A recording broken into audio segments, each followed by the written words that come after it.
अस्सलाम वालेकुम, कैसे हैं आप सब। उम्मीद है सभी खैरियत से होंगे। तो आज हम आपके साथ न्यू स्टाइल में शक्करपारा बनाने की रेसिपी शेयर करेंगे।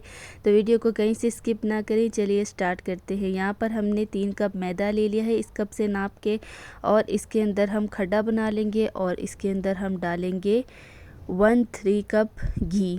पिघला हुआ घी है और इसको अच्छे से हम मिक्स करेंगे। इतना मिक्स करें कि आप चेक करें इस तरीके से, अगर मुट्ठी बन रही है तो इसका मतलब मैदे में अच्छी से घी जो है मिक्स हो गया है।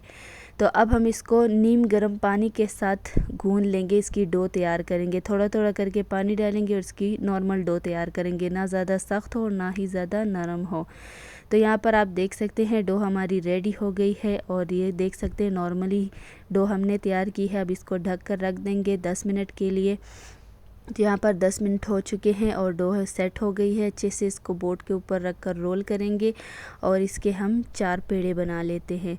तो एक पेड़ा ले लेंगे और बाकी जो है हम बाउल में रखेंगे, ऊपर से कपड़ा रखेंगे ताकि हवा ना लगे, और इस पेड़े को हम बेलन से बेल लेंगे। मोटा बेलना है, पतला नहीं, देख सकते हैं इतना मोटा। अब हम साइडों से इसकी कटिंग कर लेते हैं और इसकी जो है इस तरीके से दरमियान में जितने साइज़ के पीसेस बनाना चाहते हैं आप छोटे बड़े कर सकते हैं। तो ये आप देख सकते हैं साइज़ की हमने मिठाई तैयार की है और इसी तरीके से तमाम जो मिठाई है कटिंग कर लेंगे इसकी। अब बारी इसको फ्राई करने की। तो इस तरीके से ऑयल को ज़्यादा गर्म नहीं करना, बस हल्का सा गर्म करना है और ये जो मिठाई जो है इसके अंदर डाल देनी। तो ये ख़ुद ब खुद ऊपर आ जाएंगी। जैसे मिठाई ऊपर आ जाए तो फ्लेम को हाई कर दे ताकि गोल्डन खूबसूरत सा कलर इसके ऊपर आ जाए। तो देख सकते हैं इसका कलर गोल्डन आ चुका है। इसको हम एक बाउल में शिफ्ट कर लेते हैं और तमाम मिठाई इस तरीके से हम फ्राई कर लेंगे। अब बारी है इसको शीरे के अंदर डालने की। तो शीरा इस तरीके से तैयार करेंगे। पैन लेंगे, उसके अंदर 3 कप चीनी लेंगे दानेदार वाली, और पानी इसके अंदर 1.5 कप जाएगा, यानी 1 कप भरकर जाएगा और ऊपर से आधा कप डालेंगे तो 1.5 कप पानी जाएगा इसके अंदर, और इसको हम मेल्ट होने देते हैं।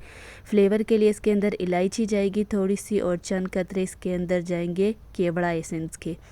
इससे खुशबू मिठाई के अंदर आती है। तो ये आप स्किप भी कर सकते हैं और अगर पसंद हो तो ऐड भी कर सकते हैं।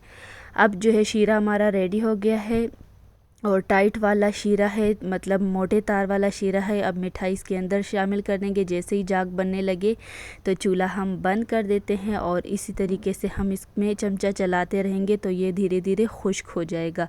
तो देख सकते हैं इस तरीके से खुश्क हो गई है। तो ये थी आज की हमारी रेसिपी। अच्छी लगी तो लाइक शेयर ज़रूर कीजिएगा, कमेंट करना बिल्कुल भी ना भूलिएगा। चलिए जी, मुझे इजाज़त दीजिए। अपना बहुत सारा ख्याल रखिए, दुआओं में याद रखिए। अल्लाह हाफिज़।